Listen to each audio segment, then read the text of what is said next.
Right now, breaking news on News Channel 8. We are interrupting the Today Show now because we want to get an update on some breaking news we've been following all morning long. A sinkhole that has opened up in a neighborhood in the Land O'Lakes area. Let's listen in.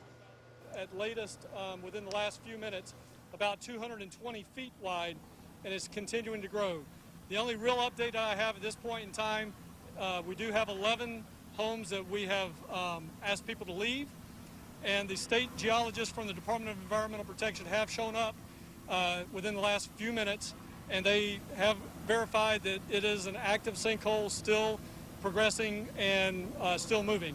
So they've asked us to initiate a 200 to 300 foot hard perimeter, which is why we are back where we're at now from the scene as it continues to grow. So with that being said, I'll keep it short at 12 o'clock. Is there any questions that anybody might have, Paul? Kevin Romula from News Channel 8. The last time we spoke, it was one home destroyed, another home half destroyed. Where do we stand at this point? Because you also told us that while we were talking, a pool actually gave way and is now in the ground. Right, so the update to Paul's question, which is how many homes are destroyed, we have now 2 homes that are completely destroyed.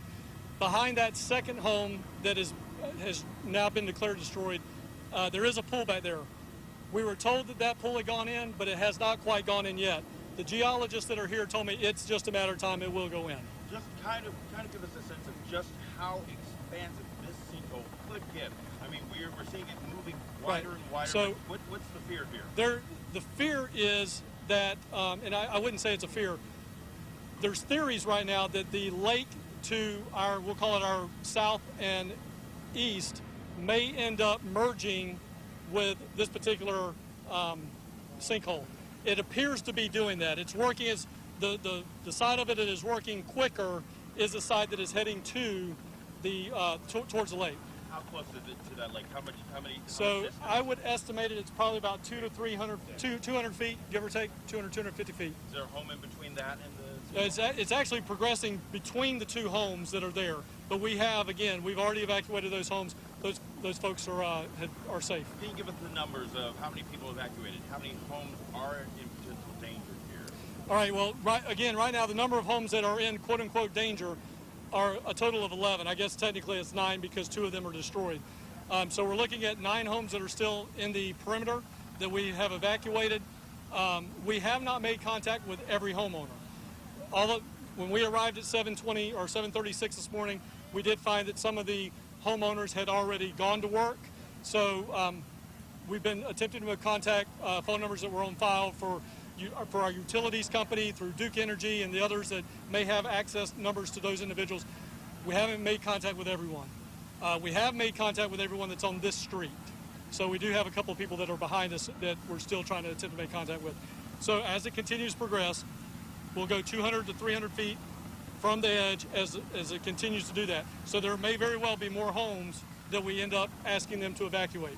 So before we talked about the fact that the first call came into 911 at 7:21 this morning. Someone had seen a boat sinking into the ground. They literally saw a boat sinking into the ground. First responders got here, one of the boats, that boat sank. There was another boat involved, another house, then another house. I mean, this was a very rapid succession of events this morning. Yeah, to the question, it was a rapid succession of events. You know, it was definitely a scene that was growing in nature. We still are growing in nature at this point in time. But, you know, again, I want to reassure everybody, nobody's lives are in danger. Pasco Fire Rescue did rescue 2 dogs in one of the homes and, you know, made for their safe exit. But it was a fast-moving scene. It is still a moving scene. We're not at a fast-moving scene, not like we saw between the first hour and a half or so that Chief White and myself were here. It grew by probably 50 to 100 feet just in a matter of about an hour. Talking about a lot of displaced families that are going to be displaced tonight. Talk about the Red Cross, what they're doing, where these families are going to be gone. So as of right now, all of the homeowners that we have been able to make contact with have a family member or a loved one to stay with. The Red Cross is here on scene. They're providing for services as needed, and they will shelter folks as if we need to shelter them. Typically, if it's more than 10 families that need to be sheltered, then we will look at opening a shelter for these folks. I will say this, the Pasco Sheriff's Office, Director Jared Hill's behind me. The Pasco Sheriff's Office will be maintaining a security footprint and a traffic checkpoint footprint throughout the night. If you do not live on this road, you will not have access to the road. If you do not live in this neighborhood, you will not be allowed access to this neighborhood. You got a lot of people that are watching right now at Bay News 9 that, you know, they want to do something to help. They want to do something, anything that you can tell people right now that might be of assistance to these families. So at this point in time, what I would ask folks that want to help these families, I would ask them to do one of three things. And I'm going to ask Tambry, I need the main number. The main number, 7. The first one is contact our Human Services Department, Community Services, specifically Kim Price. And the main number is going to be 727-847-2411. 727-847-2411. The second company or second business I would ask them to recommend they reach out to is the Red Cross, because they are here on scene. And the third one that I would ask them to reach out to if they want to is the Salvation Army. So again, County, Community Services, Kimberly Price at that 727-847-2411 number, and then reach down to the American Red Cross and then on to the Salvation Army. We do not need water on scene. We do not need Gatorade on scene. We do not need food on scene. I imagine that at least 2 homeowners are going to need some assistance. But again, reach out to one of the 3 folks that I just asked you to reach out to. You moved the perimeter once. At least once. You told us that Sinkhole is slowing down. Shall we expect in the coming hours, maybe the next hour or so, for the perimeter to be pushed out even further, maybe out of an abundance of caution? So it's going to be directly proportional to the amount of sinkhole activity. If it continues to fall, we're going to keep pushing this back 100 feet at a time. I will tell you, on the side that we're on, it does not appear to be coming this way. So we will probably be set here for a while. On the side that's to the south and the east, that is the sides that are still growing. So you've alerted, essentially, the question is, have you alerted essentially everyone behind you, Yes. behind me, on the other street, that there's a possibility that they could be evacuated at any time now? Right. So yes, we're doing 2 things. Number one, the sheriff's office has gone door to door very early on in the response. While fire rescue was checking homes, making sure nobody was trapped and so on, the sheriff's office was starting to go door to door and asking people to evacuate. So yes, to the question, we have gone to these doors, we have gone to these homeowners. We have pushed information out, social media, mass media. We're going to be pushing out yet another message, updating the folks that live in this area. We have what is referred to as a Everbridge message. This is where we can notify all the cellular wireless phones in this area, as well as home landline phones, that if they need to take the next step. So we have that queued up, ready to push at a moment's notice. It's already written. You've been doing this a while. I mean, all of you here. You've got a lot of experience seeing things that you never thought you'd see before. Just give me your thoughts, your impressions of just seeing this act of nature. I'm actually going to let Sean talk to that, because Sean has been here, Chief Whited has been here longer than I think anybody behind us, except for maybe Andrew Fossa. But I think he's got the best answer for this. So I've been in this area for 23 years. I worked for this agency. Our first arriving captain that arrived on the scene early, he's been here for almost 30 years, and everybody was just in awe. I mean, I've never seen this. The crews that were out here early had never seen anything like this, and just the magnitude of how fast that hole opened up in that first hour and a half was like I said, those crews were just in awe. The one captain who was scheduled to get off at 8 o'clock, he stuck around just because he had never seen anything like this, and wanted to see what was going to progress from there. And that really says something. Paul Mueller again from News Channel 8. That really says something, because if you think about it, he's been with the county for what, nearly 30 years, and we are certainly used to sinkholes where all of us live here in the Bay Area. So for him to say something like that is a very, very important statement. Yeah, so I've seen many sinkholes in Pasco County. We've had our fair share of sinkholes or underground anomalies. I've never seen anything like this with that much water and that much damage. You know, it brings back those nightmares of Sefner when we had that terrible situation there. I've got to imagine that you feel incredibly fortunate that this is not turned into something tragic. Actually, the crew this morning that arrived here at about 10 after 7 said just that. You know, an hour earlier, these people could have been in their beds sleeping, and we'd have that situation where we wouldn't have known that, you know, how many people were in that house or how many people were in that hole. So I think timing was on our side. So we got lucky there. So yeah, but I mean, it was on. Obviously, that situation was on everybody's mind when they got here, and as people are showing up here. And speaking of timing, the thing is this: it really is, as you've said earlier, this is a very fluid situation. We're talking about Mother Nature here versus man, and you guys really don't know. We have no control over Mother Nature. We have to let her do her thing, and when she's done being mad at us, we'll go in there and mitigate it. I know you can't predict this, but you think things are going to get worse before they get any better, or you think we're on the better side of this? So we thought that about an hour ago, and it's still growing. So you know, I think we just have to, like I said, just have to wait and see how long it's going to take and when this thing finally stops growing. And then again, of course, I mean, all of this is really about the people who live here. That's the importance. That's why the media's here. That's why you all are here. So the word to them is what right now? Is it just uncertainty? It is uncertainty. Unfortunately, they're waiting for answers, and so are we. We're waiting for answers also. We don't have the answers yet because we don't know what it's going to do yet. So until it stops growing and we can get an idea of what we have to deal with, then we'll pass that information on to them. So unfortunately, we're all in the waiting game, just to wait and see.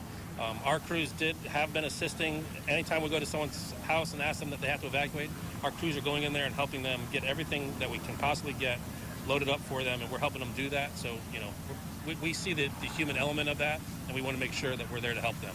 Did we talk about a possible sinkhole that had been here earlier? I believe it was in the year 2015 at the very same location at which that home that was built is now completely destroyed, the first one? Right, so the question was there a previous sinkhole at this location? To Paul's answer, or to Paul's question, there was a previous sinkhole here. I am not sure of the date or the year that it was, but there was a previous sinkhole here. It was remediated, and this is that same sinkhole opened back up. So that's why very early on I was comfortable saying that this was obviously a sinkhole because of what had happened here in the past. And the geologists who are going to come here today, basically their bottom line is to do what? So the geologists that have been sitting here today, they're here to assess the situation. They're here to try to determine, is it still active? They're the ones that are going to tell us. It looks like it's, you know, again, with as much certainty as they possibly can, that it is stabilized and the remediation efforts can start. But that's what their job is to do. If they need other equipment such as ground penetrating radar, they'll call in for that. But what they're here to do is assess where it's at, make a prediction as to what it's going to continue to do, and then let us know when it's clear to then start working on it. Any sense of how long it's going to be before you've got 9 families that are out of house and home right now. Their homes are still, by all appearances, stable.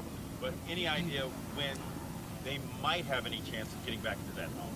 So I'm going to refer the heart of the question to the building official, because the building official is the one that's going to have to deem it safe to go back in. So I will work hand in hand with the building department director, and when we feel like state's giving us the all clear, we will call them and have them come out. But that'll be the process for the homeowners that have been asked to leave, is if you have an orange sticker on your home that says it's unsafe to enter, the building official will have to come out, inspect it, make sure it's okay to enter, and then they'll remove the tag. What if people right now are, say, watching this on WFLA.com from their office right now, right? And they know they know this is their neighborhood. They live here right now. What is your advice to them? Speak to the camera to them to tell them what they need to do from the office. So right now, if you're watching the aerial photography and you notice that one of these is your home, and we have not made contact with you yet, we're asking you to contact, again, the same number, 727-847-2411. That is our customer service center. Call in, let them know that one of these homes is your home so that they can take your name and phone number, and then either myself or one of my team will give you a call back and start letting you know the situation as it stands now and what your next steps would be. But again, if they're sitting at home, they recognize that one of these homes is their homes. 727-847-2411. Give us their name and information.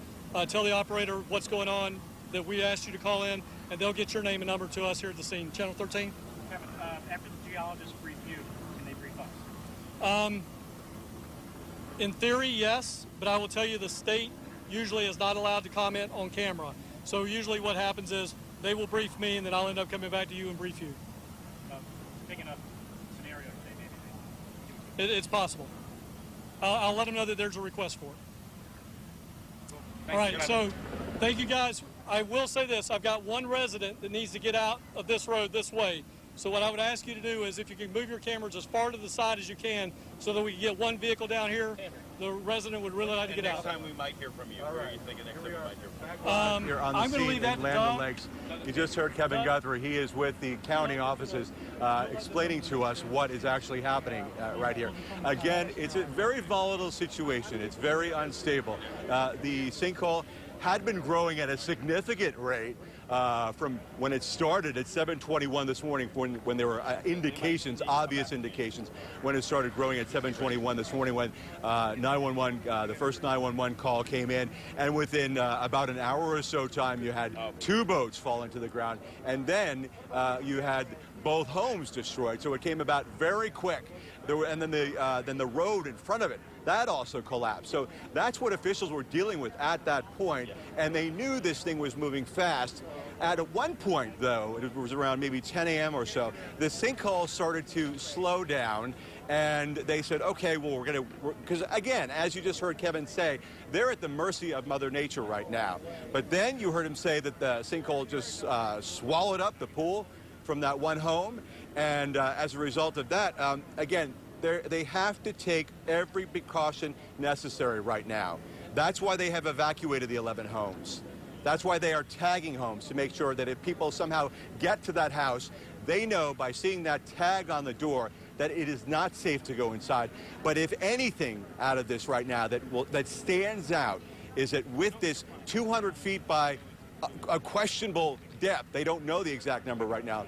If anything stands out, it is that there are no injuries and no one died as a result of this. Guys?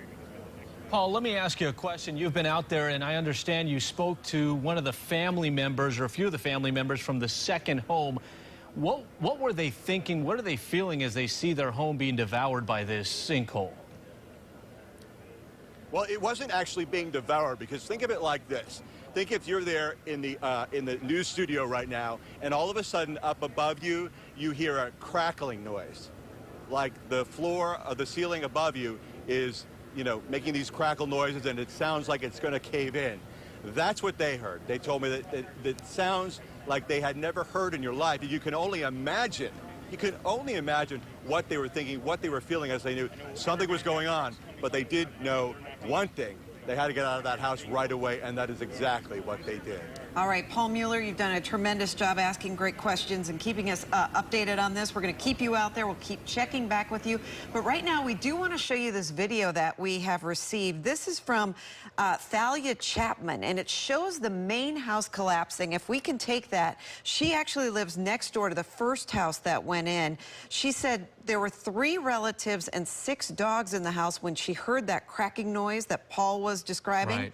And she said it was loud enough to wake a person. This is the video she has shared with us as she watched that house just literally get swallowed up. 15 minutes later, she heard the walls in her own house start cracking. So this didn't happen in a matter of minutes. It happened in the span of hours, but so quickly. Before, when we've reported on sinkholes, they tend to be much smaller in developing over time, and they seem to get them stabilized more quickly.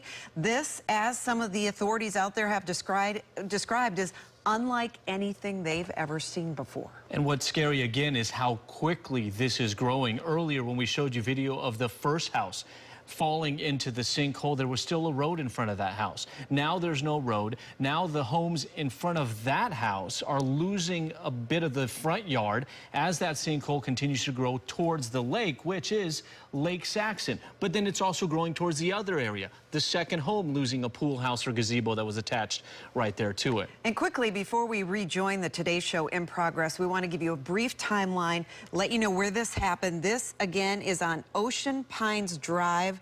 This is in the Land O'Lakes area of Pasco County. 7:15, a boat was going into the backyard. They called 911. It's now by 11:30, we saw both houses were taken in. No lives lost. 2 dogs rescued by fire crews from one of the homes. They're taking every precaution with this. We are going to stay on top of it. We have multiple crews on the scene. Keep it here on News Channel 8. We will cut in as developments warrant. But for right now, we are going back to the Today Show, which is currently in progress.